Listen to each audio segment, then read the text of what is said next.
Hello বন্ধুরা, good morning বলতে পারো। এখন 12টা বাজিনি, তাই গুড মর্নিংই বলছি। তো আমার বেঙ্গলি ব্লগে তোমাদের স্বাগত জানিয়ে নতুন ভিডিওর সঙ্গে তোমাদের কাছে চলে এলাম।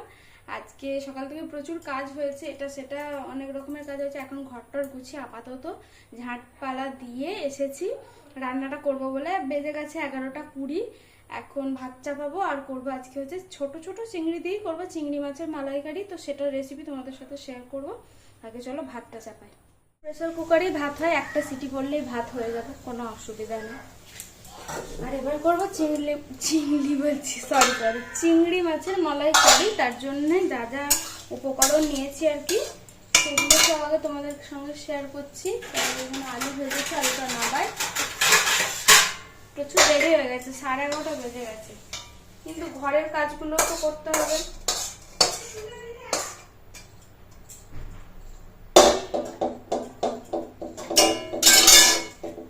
আলু ভাজা, চলো দেখানো যাক। এই যে এখানে চিংড়ি মাছগুলোকে আমি কিছু টুথপেক ছিল আর কিছু ঝাঁটার কাঠি দিয়ে এইভাবে করেছি। যদিও এটা পরিষ্কার ঝাঁটার কাঠি, ঝাঁটা তৈরি করা হয়নি। এই যে, আর এইখানে লঙ্কা বাটাটা আলাদা করে বেটে রাখা হয়েছে, এটা পরে দেবো, ছেলেটা যেহেতু খাবে তার জন্যে।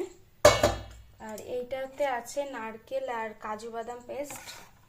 আর এটাই আছে আদা রসুন টমেটো আর পেঁয়াজ একসাথে পেস্ট করে রেখেছি।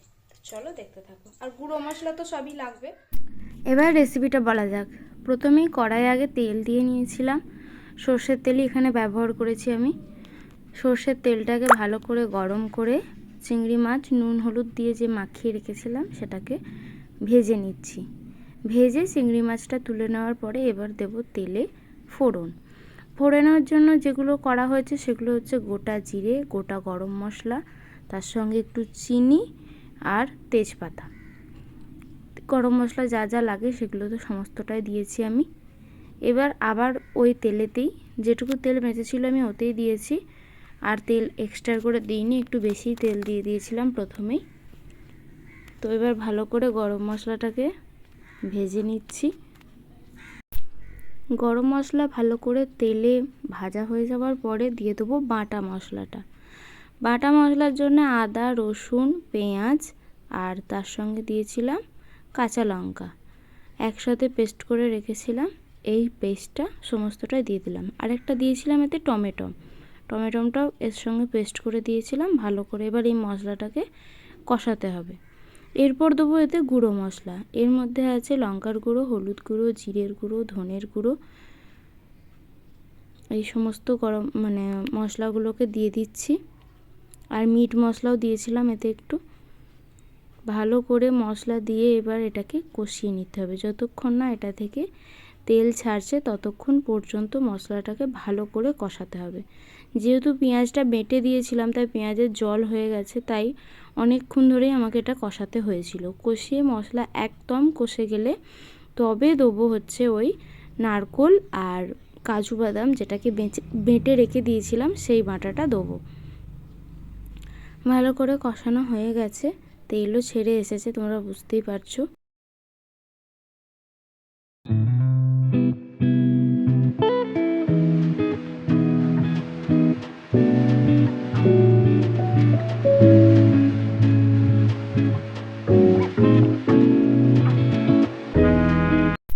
ভালো করে কষিয়ে নিয়েছি, এবার একদম তেলটা ছেড়ে গেছে। এরপরে ওই পেস্ট করে রেখেছিলাম সেটা দিয়ে দেবো। ওটার মধ্যে বলেই দিয়েছি নারকেল আর কাজু বাদাম আছে। আমি এখানে কোনোভাবে নারকেলের দুধ ইউজ করিনি, ছিবড়াটা ফেলে দিয়ে যে দুধটা সেটা আমি ইউজ করিনি। পুরো পেস্টটাই এখানে আমি দিয়েছিলাম, নারকেল আর কাজু বাদামের পেস্ট। ভালো করে কষিয়ে নিয়েছি ওটাকেও। তারপরে দিয়ে দিয়েছি মাছগুলো দিয়ে এবার হালকা হাতে নাড়াচাড়া করে নিচ্ছি। হালকা হাতে নাড়াচাড়া করে খানিকক্ষণ ফুটিয়ে নামিয়ে দেবো, তাহলেই রেডি আজকের চিংড়ি মাছের মালাইকারি। সব শেষে দিলাম কাঁচা লঙ্কা বাটাটা। আমার ছেলে তুলে নিয়ে তারপরে দিয়েছি, কারণ ও ঝাল হয়ে যাবে তাই। তো আজকের মতো আমি এখানেই শেষ করলাম। টাটা বন্ধুরা, সবাই ভালো থেকো।